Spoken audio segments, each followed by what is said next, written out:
The National Industrial Court has upheld the no work, no pay policy by the federal government in the suit filed against the Academic Staff Union of Universities.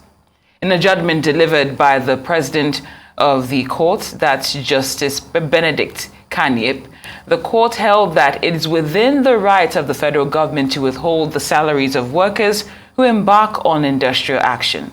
Despite the ruling, the National Industrial Court held that it is a violation of university autonomy for the federal government to impose the integrated payroll and personnel information system platform on members of ASUU who reserve the right to determine how their salaries should be paid.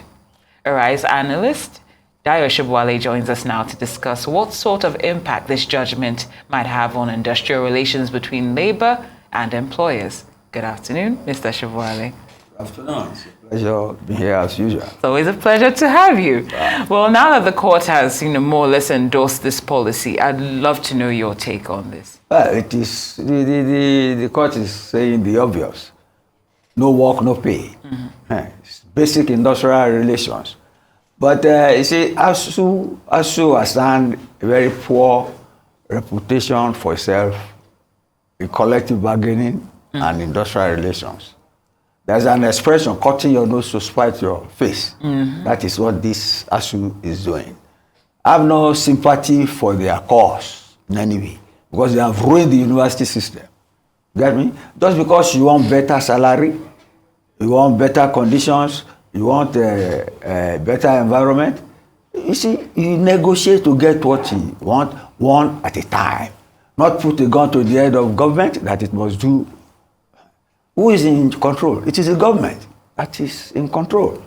You cannot say you have university autonomy as if the university community is existing in a vacuum. It must exist in a context. You see, when I was at Ife, there was talk of the university being part of the town. But Ife was a rural university. Universities like Lagos, those were urban universities. So they merged with the town. But the university never existed in a vacuum. And you see, they are living in a world of their own and in the past. Erudition, scholarship, knowledge has been democratized by the internet and technology. So they should know that.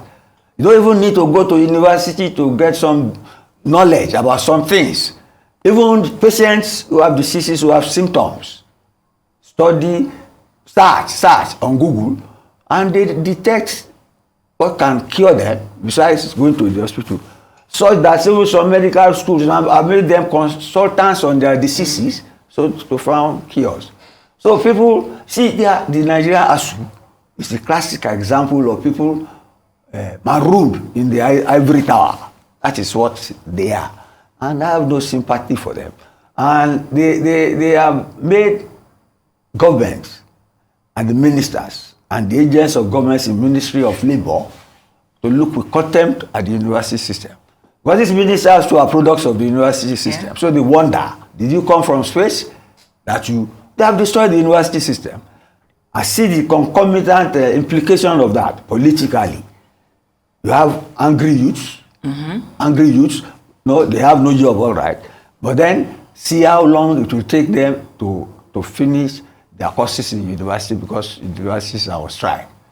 Now you went on strike, they say you should come back. Now you come back, you say you must be paid for your period of absence. Even factory workers don't do that. Nigeria has gone far beyond that. In the days of Imodu, on the railways, people who manage our industries, the industrial relations, who spoke for workers, they spoke with dignity. Yeah. And they had respect for their employers. So there was mutual respect. This university industrial union has lost respect for government, and it's not as if government is treating it with contempt, but government must exert its authority. You get me? You cannot say because you work for government, you are working in a vacuum. So government, are they the only people that government must attend to in society? No, they should curb their intellectual arrogance and know that they work in a society which they cannot isolate. They must live in that society and live comfortably if they want to, or else, to me, they should not be allowed to destroy the university system, although they have done it. That is why the private universities have sprung up. So they are marooned, literally, but government should just make sure that they don't destroy the lives of the students in their care. That's my take for now. Well said, indeed. And the last thing you said, government should make sure they don't destroy the lives of students for now. Right. In terms of strategies or tactics or approach, what would you like to see from this new administration as regards handling the ASUU situation? Well, to call them back to the negotiating table. Mm-hmm. Call them back to the negotiating table. Find out what their grouse is.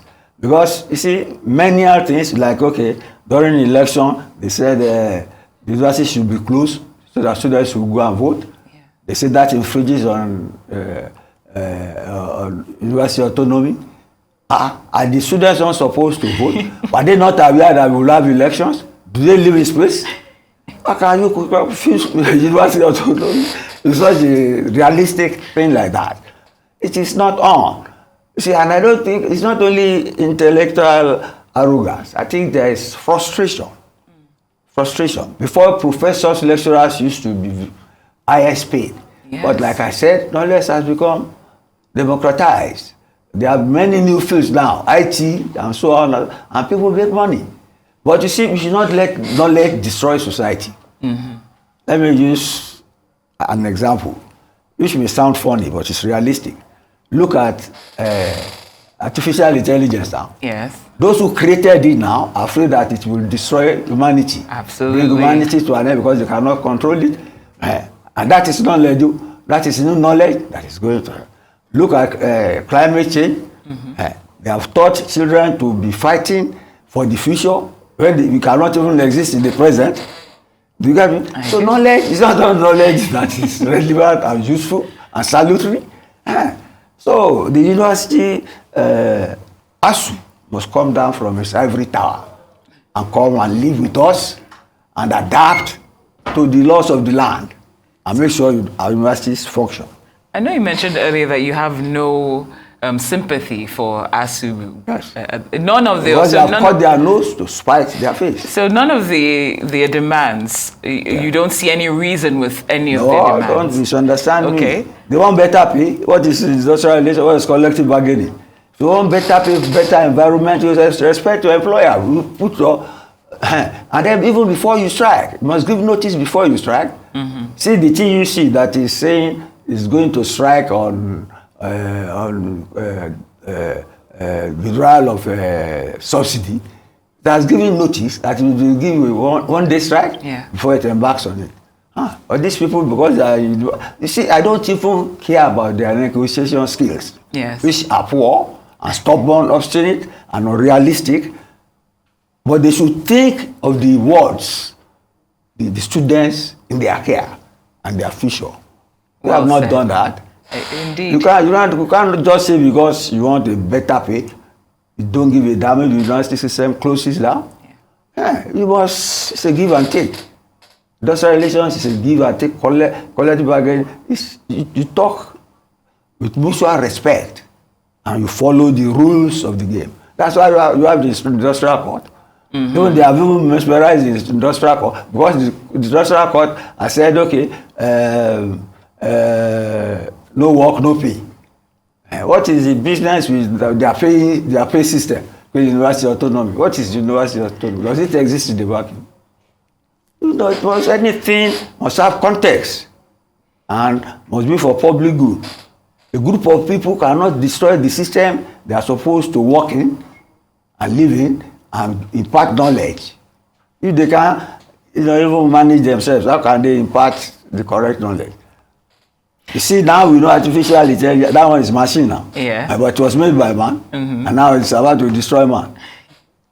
Indeed. Now, I'd just like to look at the other part of, what the court ruled in when it says, that decision that was made was a violation of university autonomy. Yes. For the federal government to impose the integrated payroll and personal information system platform on members of ASUU who reserve the right to determine how their salary should be paid. Does this give ASUU some leverage when it comes to what leverage? You look at it. I'm asking you. What leverage? Since it's a payment system. They have not said they won't pay your salary. But there was a violation. They say this is the system you have to use. Yeah. What's wrong with that? He pays the piper, dictates the tune. Since the court order is looking at the court is just trying to pacify them. Okay. That's what I said. They before doing the industrial court itself. You get me? I want to pay your salary. I can decide how I want to pay it. It's not you who will tell me how to pay your salary. Does that make sense? Well, have you ever consulted your bosses to tell them you want to use your phone to pay your salary? That is the prerogative of the employer. And that is how the industrial court itself has been petrified. So this has no huge significance where you're standing. You tell me, okay, the industrial court said that it violated university autonomy. Yes. What's the essence of university autonomy? Is it to exist in disguise? University autonomy is tied to labor relations, industrial relations, amity between the employer and the employee. You get me? And I think the employer has the right to determine the mode of payment to his employee. What is the business of industrial court in that? That is not an industrial relations issue. Sam. Thank you so much. All right, analyst, Mr. DAYO, it's been a pleasure as always. Thank you for your time here on Newsday.